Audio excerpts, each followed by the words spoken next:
Our next movie is a different kind of picture, although it has some comedy elements into it. It's called Arachnophobia, the scientific name for a fear of spiders. And this is a most entertaining thriller laced with comedy as a deadly South American spider finds its way to a small town in California where it reproduces with more ordinary spiders, creating a deadly new strain that starts bumping off townspeople with a single bite. The main human star of the film is Jeff Daniels, playing a big city doctor who has moved to the sleepy rural village, and wouldn't you know it, he's afraid of spiders.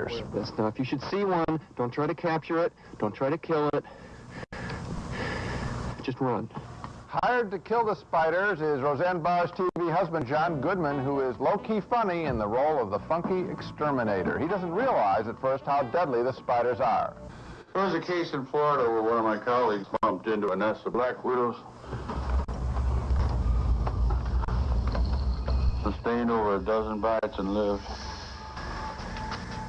Of course, he permanently lost control of all of his bodily functions. There's no spider here. But I will hunt down the alleged arachnid and spread some to kingdom come. As the death toll mounts in the town, the world's foremost expert on spiders, fortunately located nearby and nicely played by Julian Sands, is called in for his opinion. They spread out from a central nest in a web-like pattern and dominate the entire area. But in their original habitat, they're contained by geography. That isn't true here.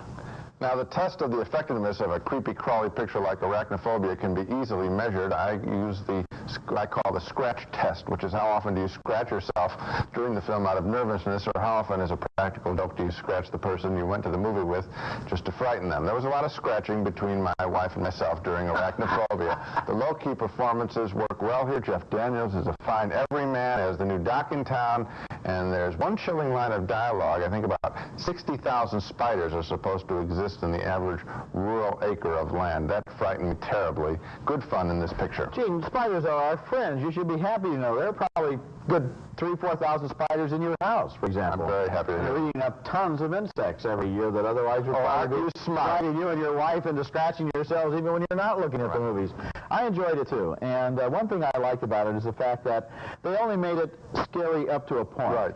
I mean, there are people who are utterly terrified of spiders, and I think even they will enjoy this movie because the movie doesn't go over the top into gruesome, awful, terrible horror. It's kind of playful horror. It's even I think it's a movie that younger kids will enjoy, grade school kids, because they can scream and they can be frightened without it being too real. That's where the John Goodman character comes in. Just as when the body count starts to mount, he comes in playfully, and the movie does a nice job, and it's hard to do, of shifting tone without ever losing the tension that these spiders may attack. The other thing, as the picture started, I thought, this isn't going to work, because a spider is very small, and for it to be a credible threat to you on screen, like a shark or something, a killer, it has to be big, physically big. But they managed, through some photography and then through these vulnerable situations, the shower, the going to the John and having the spider there, to make the spider actually threatening.